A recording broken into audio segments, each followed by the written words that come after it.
Students question number 2 लेते हैं। बोल रहा है an aqueous solution turns red litmus solution to blue. ध्यान दीजिए बच्चों, कोई एक्वस सॉल्यूशन है वो क्या करता है, रेड लिटमस को किस में चेंज कर देता है, रेड लिटमस को वो चेंज कर देता है किस में बच्चों, ब्लू। आपको पता है कि रेड लिटमस को ब्लू में कौन चेंज करता है बच्चों? मैंने आपको क्लास में एक चीज़ बताई है, जिन बच्चों ने इस चैप्टर को नहीं पढ़ा है बच्चों, यूट्यूब पे टाइप करिए आप क्या, acid base and salts 2 classes, तो पूरा फोल्डर खुल जाएगा। या फिर आप जाइए नीचे 2 क्लासेस पर क्लिक करिए, प्लेलिस्ट में आपको ये चैप्टर मिल जाएगा, ठीक है। सर्च कर लीजिए आके मेरे चैनल पे। सुनिए बच्चों, हमने आपको एक चीज़ बताई थी क्या, A B road. A B road का क्या मतलब बच्चों? ए बी रोड का मतलब है acid turns blue to red, acid turns blue litmus to red, ठीक है बच्चों। तो ध्यान से चेक करिए, एसिड क्या करता है, एसिडिक सॉल्यूशन होगा या कोई अगर एसिड होगा तो वो ब्लू लिटमस को किस में चेंज कर देता है, रेड में। लेकिन यहाँ पर क्वेश्चन में क्या बोल रहे हैं, रेड लिटमस को किस में चेंज कर रहा है, वो ब्लू में।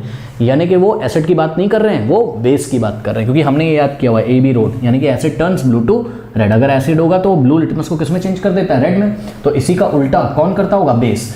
यानी कि ये है आपका बेसिक सॉल्यूशन, क्योंकि पढ़िए एक्वस सॉल्यूशन क्या करता है, रेड लिटमस को ब्लू। यानी कि आपका जो सॉल्यूशन है वो, आपका जो सॉल्यूशन है बच्चों वो कैसा सॉल्यूशन है, बेसिक इन नेचर। तो आपका सॉल्यूशन बेसिक इन नेचर है, ठीक है। अब क्या बोल रहे हैं, excess addition of which of the following solution would reverse the change, ठीक है स्टूडेंट्स। देखिए कह रहा है नीचे 4 ऑप्शन दिए हुए हैं, इनमें से कौन सा सॉल्यूशन अगर आप इस बेसिक सॉल्यूशन में, अब तो मुझे पता चल गया ना कि ये सॉल्यूशन बेसिक है, इस बेसिक सॉल्यूशन में कौन सा सॉल्यूशन इसमें से ऐड करोगे कि रिवर्स प्रोसेस हो जाए। रिवर्स प्रोसेस होने का मतलब है कि अब सॉल्यूशन ब्लू से रेड में चेंज करने लगे, ठीक है। ब्लू लिटमस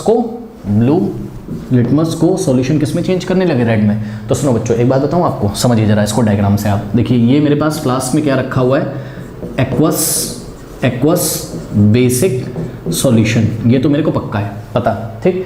अब सुनो मेरी बात, हमने पता है कि बेस में अगर हम धीरे धीरे एसिड ऐड करें, ठीक है, तो एक न्यूट्रलाइजेशन वाला पॉइंट आएगा, ठीक है। न्यूट्रलाइजेशन वाला पॉइंट आएगा मतलब सभी को पीएच स्केल के बारे में पता है। देखिए यहाँ पर मैं थोड़ा सा आपको पीएच स्केल के बारे में बताता हूँ, ठीक है। पीएच जब 7 होता है तो सॉल्यूशन न्यूट्रल होता है, ठीक है स्टूडेंट। और पीएच जब 7 से लेस देन होता है, ठीक है ना, 0 से 7 के बीच में अगर पीएच होगा तो सॉल्यूशन कैसा होगा, एसिडिक होगा। और 7 से लेके 14 के बीच में अगर पीएच होगा तो सॉल्यूशन कैसा होगा, बेसिक होगा, ठीक है स्टूडेंट्स, ये बात हमें पता है। तो सुनिए, अगर आप इस बेसिक सॉल्यूशन में धीरे धीरे एसिड ऐड करोगे तो एक पॉइंट ऐसा आएगा कि जब सॉल्यूशन न्यूट्रल हो जाएगा। क्यों? जो एसिड आप डालोगे वो इस बेस के प्रॉपर्टी को धीरे धीरे खत्म करेगा, या हम बोल सकते हैं एसिड बेस को न्यूट्रलाइज करेगा।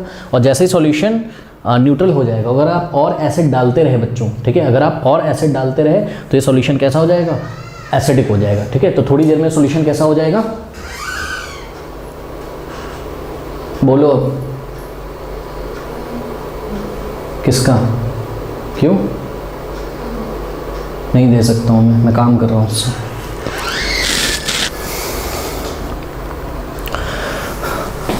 तो बच्चों अगर आप इसमें धीरे धीरे क्या डालते रहो, धीरे धीरे एसिड डालते रहो तो ये सॉल्यूशन कैसा हो जाएगा, धीरे धीरे न्यूट्रल से एसिडिक की तरफ चला जाएगा, ठीक है ना, क्योंकि बेस तो सारा न्यूट्रलाइज हो जाएगा एसिड के द्वारा। और एसिड अगर आप डालोगे तो सॉल्यूशन एसिडिक हो जाएगा, और एसिड ही क्या करेगा, रिवर्स प्रोसेस करेगा, यानी कि ब्लू टू रेड कर देगा, कौन, एसिड। तो आपको इस सॉल्यूशन में, इस बेसिक सॉल्यूशन में आपको क्या ऐड करना है, आपको एसिड ऐड करना है, ठीक है ना। तो इसमें से सर्च करिए एसिड कौन है बताइए। क्या baking powder acidic in nature होता है? नहीं, बेकिंग पाउडर हमने पढ़ा है फॉर्मूला क्या होता है, NaHCO3, सोडियम हाइड्रोजन कार्बोनेट, इसी को क्या बोलते हैं, बेकिंग पाउडर।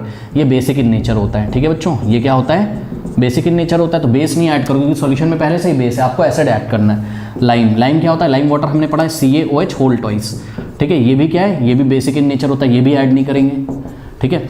उसके बाद ammonium hydroxide solution, ammonium hydroxide solution क्या होता है, फॉर्मूला NH4OH, ठीक है बच्चों। जहाँ भी आपको OH दिख जाए तुरंत आप उसको समझ लीजिए वो बेस होता है, ठीक है। तो अमोनियम हाइड्रोक्साइड भी क्या है, बेसिक सॉल्यूशन है, इसको भी ऐड नहीं करेंगे। लास्ट में क्या बचता है आपके पास, हाइड्रोक्लोरिक एसिड, ओके।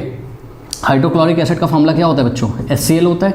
और आपको पता है HCl तो यहाँ H+ आयन आपको मिलेंगे, HCl ब्रेक होगा किसमें, H+ और Cl- में, जहाँ से भी H+ आयन मिलते हैं वो एसिड इन नेचर होता है। तो हाइड्रोक्लोरिक एसिड सॉल्यूशन हम ऐड करेंगे, और हाइड्रोक्लोरिक सॉल्यूशन जब हम ऐड करेंगे तो प्रोसेस एक्सेस हाइड्रोक्लोरिक एसिड अगर आप ऐड करोगे तो प्रोसेस रिवर्स हो जाएगा थोड़ी देर के बाद। क्यों? क्योंकि ये हाइड्रोक्लोरिक एसिड डालोगे बच्चों, ठीक है। तो ये एक्वस सॉल्यूशन जो था, जो क्या कर रहा था, रेड लिटमस को ब्लू में चेंज कर रहा था, वो धीरे धीरे न्यूट्रलाइज हो जाएगा, और थोड़ी देर के बाद एसिड क्योंकि डालते चले आ रहे हो तो सॉल्यूशन एसिडिक हो जाएगा। जब सॉल्यूशन एसिडिक हो जाएगा तो ये उल्टा काम करेगा, रिवर्स प्रोसेस करेगा, यानी कि ब्लू लिटमस पेपर को किस में चेंज कर देगा, रेड में। कर लीजिए।